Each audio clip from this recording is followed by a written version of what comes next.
Good morning, students. Welcome back to online education of Gnan Manjri Vidyapith, Mahua. I welcome you all in this digital platform, student.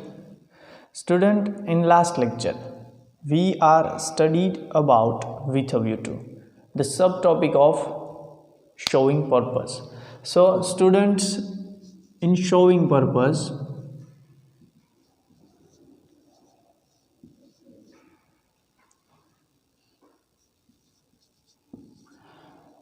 today's lecture saw a third subtopic of showing purpose, so that we are going to study the third subtopic of showing purpose. So student, in last lecture, with a view to we are study about in detail that I'm said that the main information and the main basic idea about the with a view to. As usual, as way I'm going to learn in this lecture also, so student, it's a very easy and a very unstable topic. So let's start with the first of all sentence pattern, and then I will give you more important information about so that, and then I will give you some sentence, some example. So students, let's start with the main sentence of the so that કરતા આ book અને pen સાથે રાખજો જેથી કરી તમે લખી શકો કરતા વત્તા ક્રિયાપદ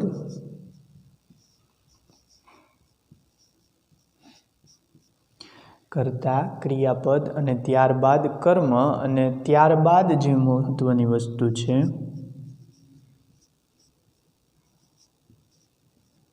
so that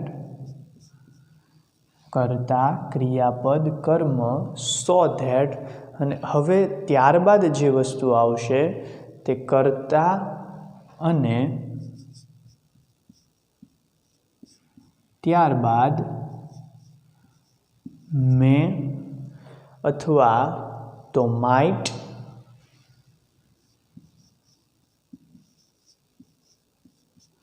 અથવા કેન અથવા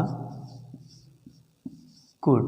બરાબર, મે માઇટ અથવા કેન અથવા કુડ વત્તા ક્રિયાપદનું મૂળરૂપ વત્તા ક્રિયાપદનું મૂળરૂપ કર્મ અને અન્ય શબ્દ. ખ્યાલ આવી ગયો? કર્તા વત્તા ક્રિયાપદનું મૂળરૂપ કર્મ અને અન્ય શબ્દો. તો આ છે સો ધેટની વાક્યરચના, સેન્ટેન્સ પેટર્ન થઈ સ્ટુડન્ટ. હવે મહત્ત્વની વસ્તુ અહીંયા જે ધ્યાન રાખવાની છે એ આપણે એ જ ધ્યાન રાખવાની છે કે જે તમે ખૂબ જ સરસ રીતે સમજી શકો છો અને આરામથી ધ્યાનમાં પણ લઈ શકો છો. તો એ વસ્તુ હું તમને કહી દઉં વિદ્યાર્થી મિત્રો કે અહીંયા જે ધ્યાન રાખવાની બાબત છે, મેમાઇટ અથવા તો કેનકુડનો ઉપયોગ ક્યાં થાય. બરાબર, એ મહત્ત્વની વસ્તુ. અને બીજી વસ્તુ કે સો ધેટનો ઉપયોગ આપણે જેમ આની પહેલાં જોયું કે વિથ વ્યૂ ટુનો ઉપયોગ છે વાક્યની શરૂઆતમાં અને વાક્યની વચ્ચે બંને જગ્યાએ થતો, પરંતુ સો ધેટમાં તેવું થશે નહીં. સો ધેટનું શું થશે વિદ્યાર્થી મિત્રો? તો કે ભાઈ સો ધેટનો ઉપયોગ વાક્યની વચ્ચે જ થાય છે. આ મહત્ત્વની વસ્તુ યાદ રાખવાની છે. સો ધેટનો ઉપયોગ વાક્યની વચ્ચે જ થાય છે. બરાબર છે, સો ધેટ. અને હવે મહત્ત્વની વસ્તુ છે કે મે અને માઇટનો ઉપયોગ ક્યાં થશે. મે માઇટ કેનકુડનો ઉપયોગ ક્યાં થશે?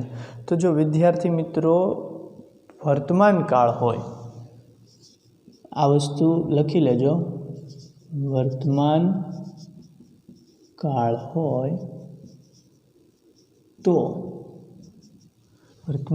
હોય તો શું આવશે? તો મે અથવા કેનનો ઉપયોગ થશે. મે અથવા કેનનો ઉપયોગ થશે, બરાબર. અને જો ભૂતકાળ હોય તો શું હવે વધ્યું? માઇટ અથવા કુડ. માઇટ અથવા કુડનો ઉપયોગ થશે, બરાબર. ખ્યાલ આવી ગયો.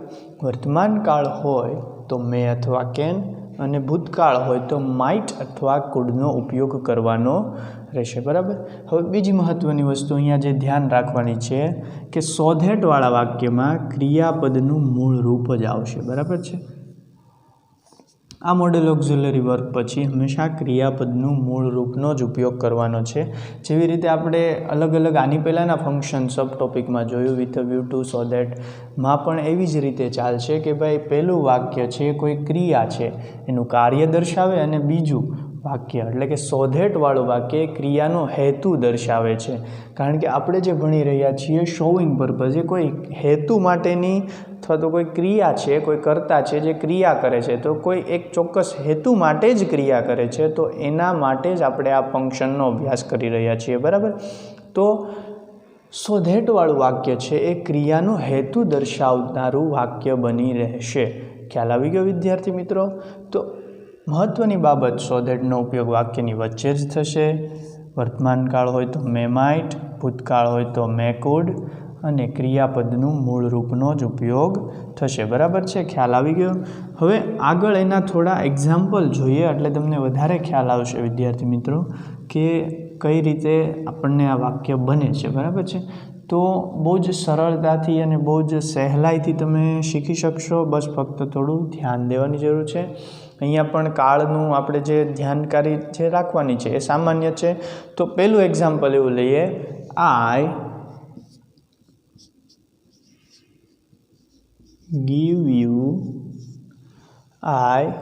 give you homework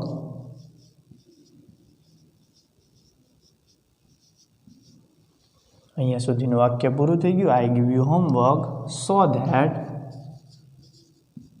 હવે અહીંયાથી પછીનું વાક્ય આપણે જોવાનું છે. આઈ give you homework so that you કરતાં હું મૂકું છું યુ. હવે અહીંયા તમને આના વાક્ય ઉપરથી ખ્યાલ આવશે કે વાક્ય કયા કાળનું છે. આઈ ગીવ યુ હોમવર્ક ક્રિયાપદનું મૂળ રૂપ છે, માટે વર્તમાન કાળનું વાક્ય આપણે જોઈ શકીએ છીએ. તમે જોઈ શકો છો આઈ give you homework so that you એટલે કે તમે.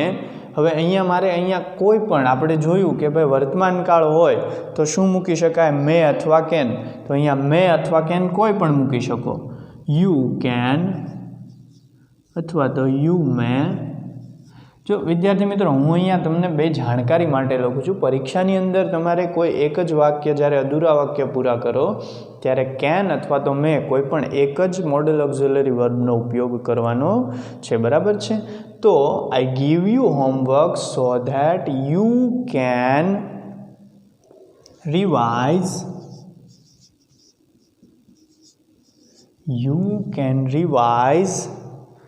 The topic.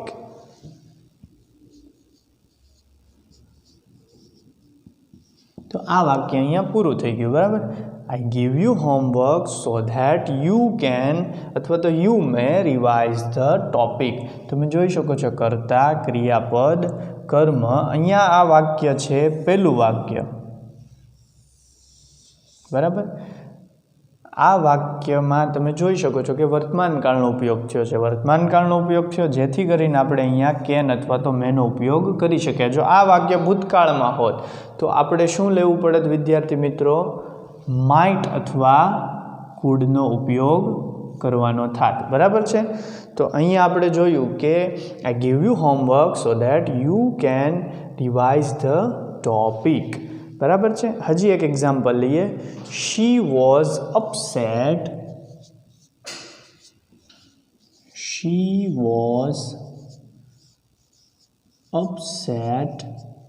અહીંયા સુધીનું વાક્ય થયું. She was upset. હવે ક્યાં આવ્યા આપણે? સો that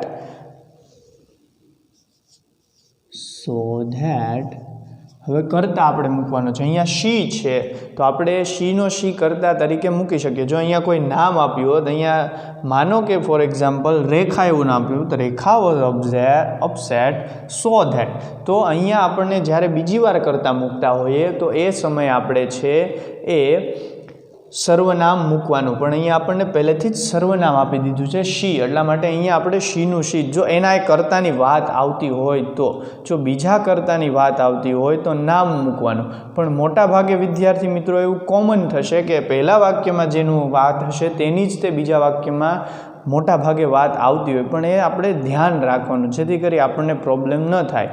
she was upset so that શી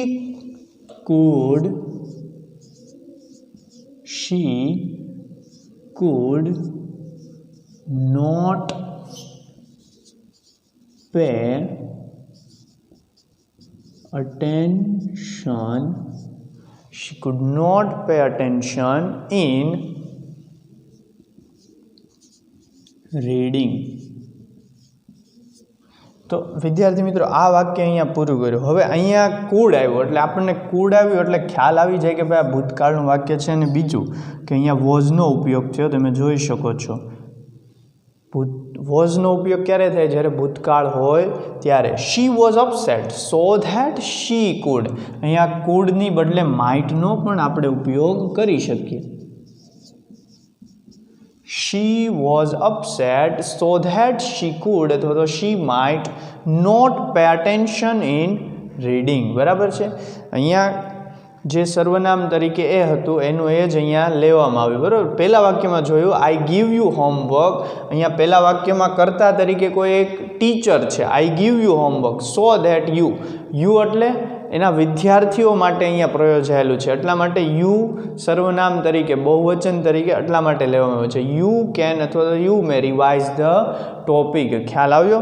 એમાં કોઈ પણ જાતની કન્ફ્યુઝન છે નહીં. હજી આગળ વધી આપણે એક્ઝામ્પલ જોઈએ એટલે હજી વધારે ખ્યાલ આવશે. તો આપણે જે મહત્ત્વની વસ્તુ કેન, કુડ, મે, માઇટનો ઉપયોગ ક્યાં થશે અને વાક્ય કયા કાળનું છે જો આપણને ઓળખતા આવડી જાય તો એનો ઉપયોગ આપણે ક્યાં કરવો એ આપણને સરળતાથી ખ્યાલ રહેશે. બરાબર છે. તો આપણે એ બાબત ખાસ યાદ રાખવાની છે જેથી કરી આપણે પરીક્ષામાં ભૂલ ન કરીએ. બરાબર છે. હવે હજી એક આગળ એક્ઝામ્પલ જોઈએ. she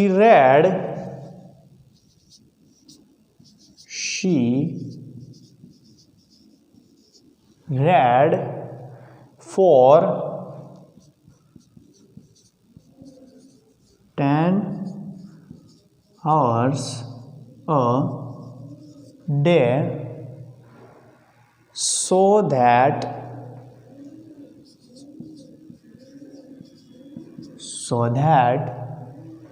she might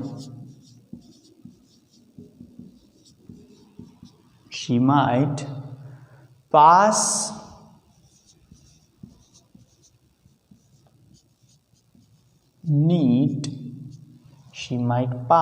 NEET with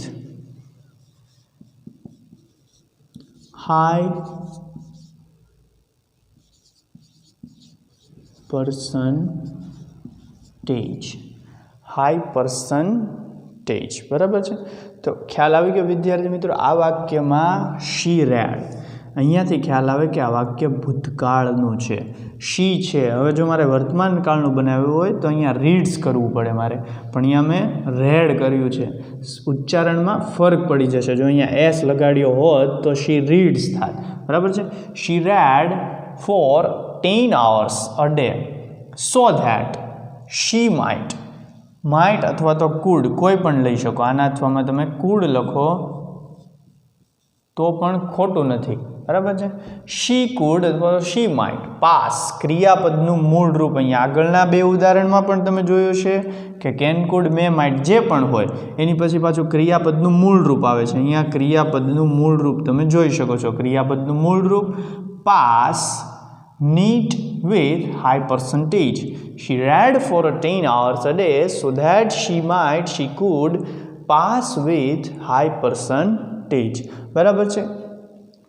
તો આટલા આપણને ખ્યાલ આવી ગયો કે આપણે આ સો ધેટની અંદર જે બાબતનો ખ્યાલ રાખવાનો છે એ છે કે પ્રથમ વાક્ય જે આપણને ક્રિયા દર્શાવે છે અને એનો હેતુ બીજા વાક્યમાં હોય તો એ કયા કાળનું વાક્ય છે ઓળખી અને યોગ્ય મોડેલ ઓક્ઝિલરી વર્બનો ઉપયોગ કરવાનો. ભૂતકાળ હોય તો માઇટ કુડ, વર્તમાન કાળ હોય તો મે અને કેનનો ઉપયોગ કરવાનો છે. બરાબર છે. વર્તમાન કાળ હોય તો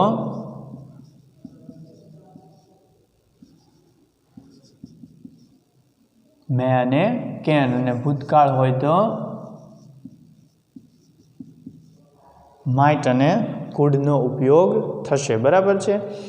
હજી આપણે એક્ઝામ્પલ જોઈએ. Example number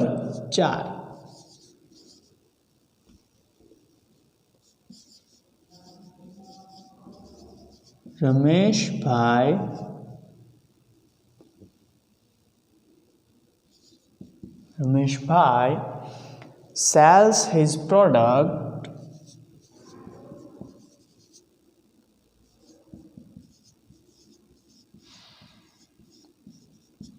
Rameshbhai sells his product with high rate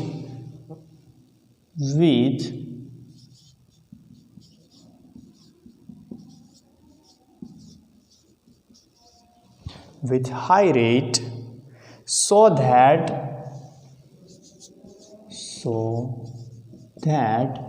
હવે અહીંયા રમેશભાઈ છે, ધ્યાન રાખજો. એટલે રમેશભાઈ એક પુરુષનું નામ છે તો તેની માટે આપણે સર્વનામ છે, નામનો ઉપયોગ ફરીવાર નહીં કરીએ, સારું પણ ન લાગે. બરાબર. તો તેની માટે આપણે સર્વનામ મૂકશું. તો હી કયા કાળનું વાક્ય છે? વર્તમાન કાળનું. બરાબર છે. he can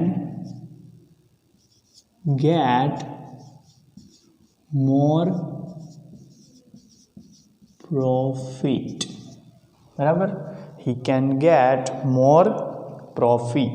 Rameshbhai sells his product with high rate so that he can get more profit. બરાબર. કરતા રમેશભાઈ આવી ગયા. ક્રિયાપદ સેલ્સ ની પરથી આપણને ખ્યાલ આવે કે આ વર્તમાન કાળનું વાક્ય છે. Sells, SELLS. બરાબર. His product with high rate so that. He રમેશભાઈનું સર્વનામ હી. બરાબર. કેન વર્તમાન કાળ છે એટલા માટે ક્રિયાપદનું મૂળ રૂપ તમે જોઈ શકો છો, મોર પ્રોફિટ. તો આ એક્ઝામ્પલથી આપણને ખ્યાલ આવે વિદ્યાર્થી મિત્રો કે આ સો ધેટની અંદર આપણે કેન, કુડ, મે, માઇટનો ઉપયોગ એ કઈ રીતે કરવાનો, અને બીજી વસ્તુ કે ત્યારબાદ હંમેશા ક્રિયાપદના મૂળ રૂપનો જ ઉપયોગ આપણે લેવાનો છે. બરાબર છે. આપણને પરીક્ષામાં અલગ અલગ રીતે પૂછાય છે. MCQ સ્વરૂપે અધૂરા વાક્ય પૂરા કરવાના, કાઉન્સમાં ફંક્શન આપી દીધું હોય અને આપણે યોગ્ય વાક્ય પસંદ કરી અને ફંક્શનની સામું લખવાનું, એ રીતે હોય છે. બરાબર છે. જો આપણે હજી આગળ વધીએ તો એક એક્ઝામ્પલ આપું. My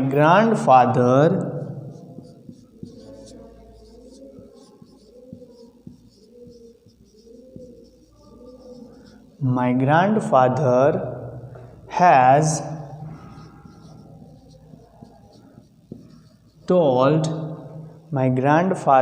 has told me a moral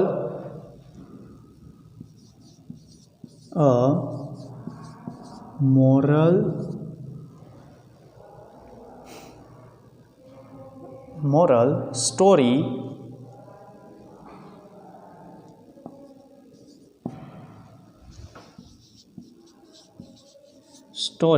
હવે અહીંયાથી આ વાક્ય આપણને અધૂરું વાક્ય પૂરું કરવાનું આપ્યું હોય ને કાઉન્સમાં આપ્યું હોય શોવિંગ પર્પઝ.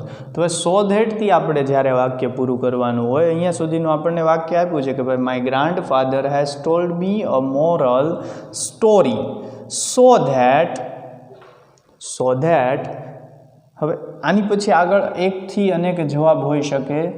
તમારે બુદ્ધિનો પ્રયોગ કરી અને વ્યવસ્થિત વાક્ય બનાવવાનું છે. બરાબર છે. આપણે કાળ ઓળખવાનો અને ત્યારબાદ છે એ આપણને ખ્યાલ આવવો જોઈએ. હવે આ કયા કાળનું વાક્ય છે? તો અહીંયા હેઝ જોતા આપણને ખ્યાલ આવે કે ભાઈ આ પૂર્ણ વર્તમાન કાળનું વાક્ય છે. બરાબર છે. હેઝ ટોલ્ડ મી જોઈએ એટલે આપણને તરત ખ્યાલ આવી જાય કે આ પૂર્ણ વર્તમાન કાળનું વાક્ય છે. મારા દાદાએ હમણાં જ મને એક નૈતિક વાર્તા કરી. સો ધેટ આઈ કેન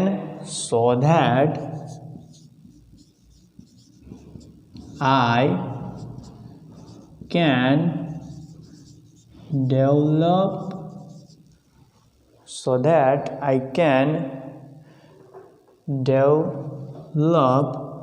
હવે આની પછી આપણે શું બધાને અલગ અલગ જવાબ હોઈ શકે. ડેવલપ અ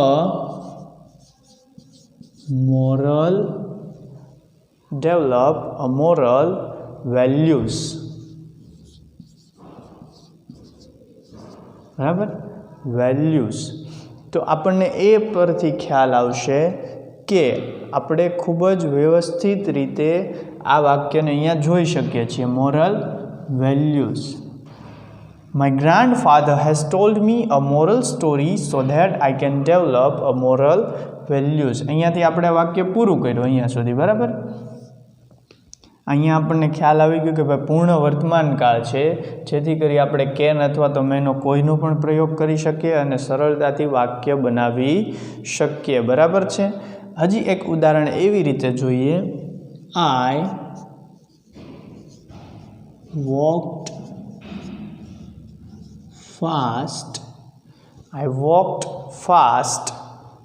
હવે અહીંયાથી આપણે જો વાક્ય પૂરું કરવાનું હોય, બરાબર છે, તો અહીંયાથી આ વાક્ય પૂરું કરવાનું હોય તો આપણને અહીંયા ખ્યાલ આવી જવો જોઈએ કે આ કયા કાળનું વાક્ય છે. વોકડ એટલે ઈડી લગાડ્યું છે એટલે ભૂતકાળ થયો. I walked fast so that I could. હવે અહીંયા પછી પાછું કુડ પછી આપણે જે ધ્યાન રાખવાનું છે ક્રિયાપદના મૂળ રૂપનું ધ્યાન રાખવાનું છે. I could reach on time.